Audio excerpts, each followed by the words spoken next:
if you buy a car, no matter how expensive it is, if you don't maintain that car, if you don't service it, what's going to happen is eventually that car is going to disappoint you one day.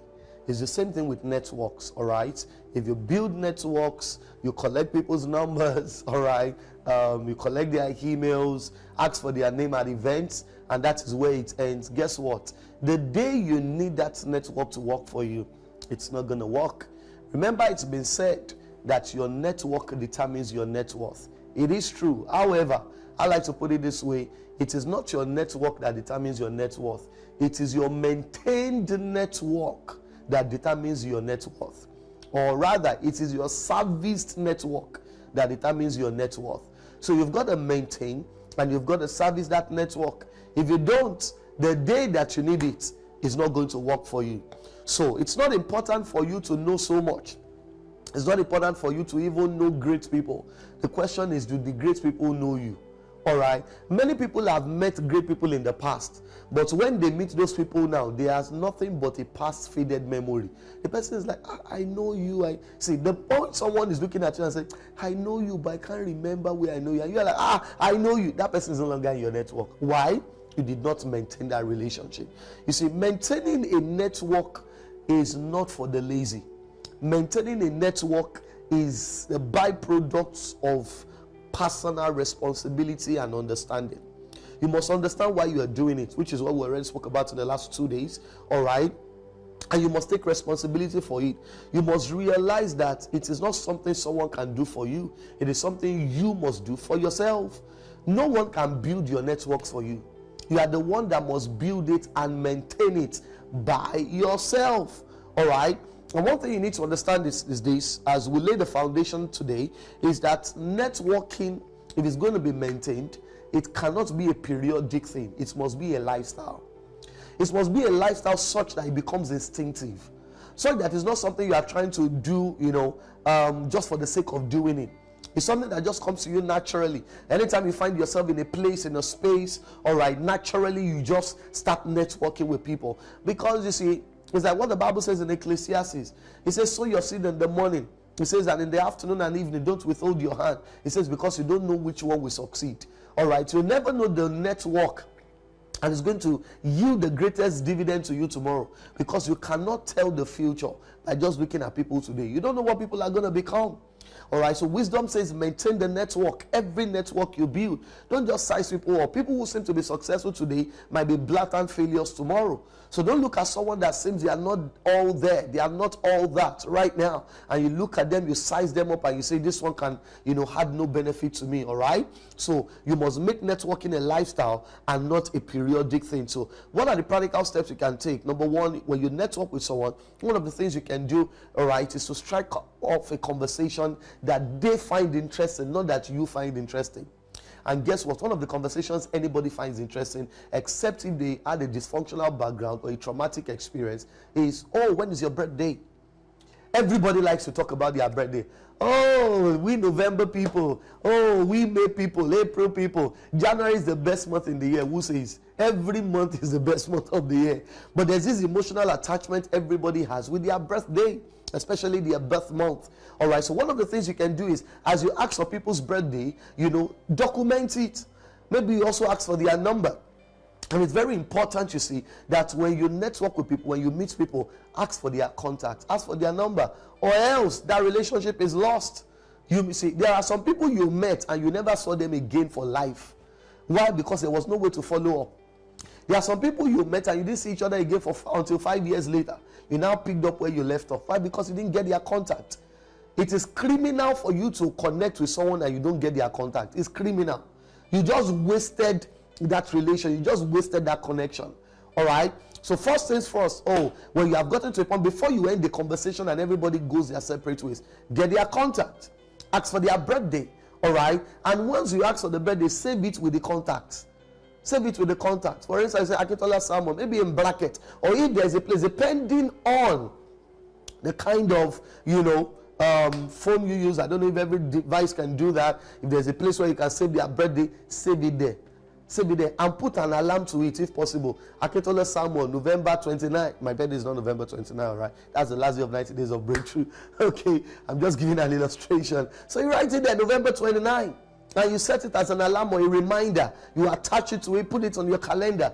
So when it's that day, you see, and the moment you do that, you've automated it. You don't need to remember. You don't need to be telling yourself, when is the birthday of Akintola Samuel when I met him? You see, your reminder will remind you that day. All right? Especially if you put it at a time when you know you're going to be awake, not when you will be sleeping, that you will snooze it and just delete it. What kind of disturbance is this? Put it when you know you will be wide awake and you'll be able to do something about, that reminder. You see that very important. Get their contact, ask for their birthday, all right, anniversaries. You see, ask if they are married. Are you married? Yes. Oh, when is your anniversary? When did you get married? Oh, I got married May 21st. Oh, fantastic. How many years are you now in married? Strike. You see, the conversation has to be about them, not about you. A lot of people make that mistake in networking. You meet people and you just start running your mouth to start talking and talking and talking and talking. That's a big mistake. If I were the person you're trying to network with, I'll just try to slide off that conversation and just ditch you.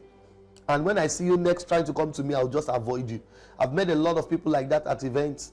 All right. When I see them at another event, I just hide myself because I just can't stand. Just some people like that just start talking. They are not even interested. They just want to tell you what they have achieved. Why do you think you are the only one that has achieved something? What makes you think other people have not also achieved things that are worthy of note? All right, and what of talking about? The next thing to do if you're going to maintain your networks is you need to recognize your contact achievements.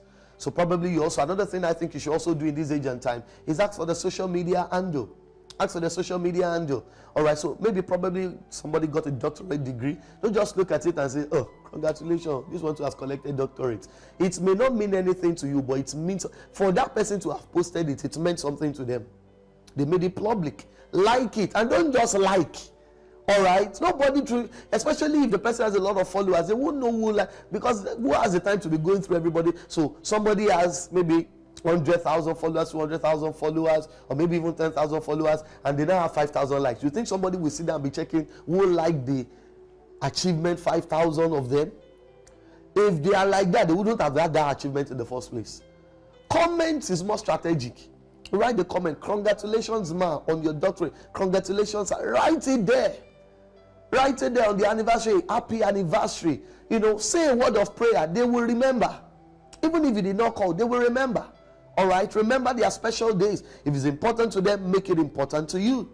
Another thing you need to pay attention to maintain your networks, all right, is that with these 7 days of meeting people, make a follow-up phone call.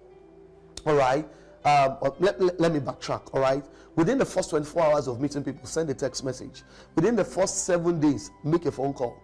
The first 24 hours is sorry because they may have met a lot of people and they may have collected your number but they don't remember to save it. That happens a lot. It happens to me. Sometimes I'll collect people's number or I'll even forget the name I used to save them. So what that does is when you get people's contact within 24 hours, send your name, reintroduce yourself. Tell them something that you spoke about that will stand you out of every other person they met. Oh, this is so and so. You made a compliment about my suit, about my hair, about my perfume. I was the one that asked you about so and so. Of course they'll remember and they'll save the number as a result of that. All right, 24 hours, send a follow-up message. Within 7 days, make a follow-up call. All right, did you get my SMS? Did you get my message? Did you get my DM? This is just to say it was nice meeting you the other day. Very important. See, if you still think we are joking, talking about networks, I'm telling you, your journey in life will be very hard. If you don't want your journey in life to be very hard, take relationships seriously. No matter how prayerful you are, your answer will still come through men. Your answer will still come through men. Cornelius was very prayerful. An angel appeared to him and still told him, your answer will still come through Peter. I'm not going to give you an answer. It's on this earth. God uses men for men. So never take men for granted. Never despise men. So within 7 days, make a follow-up phone call. All right. Send a follow-up email. But email, that's if they read it. But phone call, you will know if they pick it. All right. It's very important. I need to also understand, most importantly, that there is no size fits all. All right, when it comes to interacting with people, especially the follow-up. One of the things you must pay attention to if you're going to maintain the relationship and not be cut off. Some people, as you get the number, the first phone call you make, they block you straight. Why? Because you were not discerning in paying attention to their personality style. Some people are choleric, some people are sanguine, some people are melancholy, some people are phlegmatic. If you don't know about that, read more on it. When you are networking with a choleric, you can't afford to waste their time. Go straight to the point. Don't be asking, so how was your day, sir? Hope everything is fine, sir. It's really good talking to you, sir. A choleric may block your number immediately after that phone call. A choleric is a high achiever. A choleric is someone that is demanding. They demand a lot from others, demand a lot from themselves. They demand so much. So when they see you as someone that is a time waster, they block you off straight. You can be doing that with a sanguine, because the sanguine is naturally relational. Oh, how are you, ma? How are the kids? The sanguine will even appreciate it. The choleric will not. When you are making a conversation or maintaining the relationship with the melancholy, your words and your thoughts must be in order before you make that phone call. All right? You can't sound like your thoughts were not put together, especially when you are not yet. You see, a melancholy hates moments of silence on the phone call. On a phone call, the moment there are 2 moments of silence, a melancholy will end that conversation, and next time when you call, they won't pick your call. You need to understand this in networking. You need to understand human personality, all right, and how networking affects it, all right. And you have phlegmatics. Phlegmatics, even if you are boring them, they will still stay on that conversation. Ele, epele, how are you? Hope everything is fine. Did your dog bark this morning? Did the cock crow this morning? Oh no, the dog did not bark. Oh yes, he barked 10 times. That's a phlegmatic. They don't care, they don't bother, they are happy you called, but that's not a male, that's not a choleric. So you need to know who you are relating with. I hope this helped, all right? Remember to subscribe to the channel if you haven't. Remember to click on the thumbs up icon and the bell icon. Keep liking it. Don't watch the videos and not like it, because if you're watching it, if you watch it to this point, it's because you like it. It was value adding to you, so like it, all right? Make sure you do that right now and share it with others. Don't keep it to yourself. Share it with as many people as you can. God bless you. Have a great day. See you in the place of prayer tonight by 9 p.m. Bye-bye.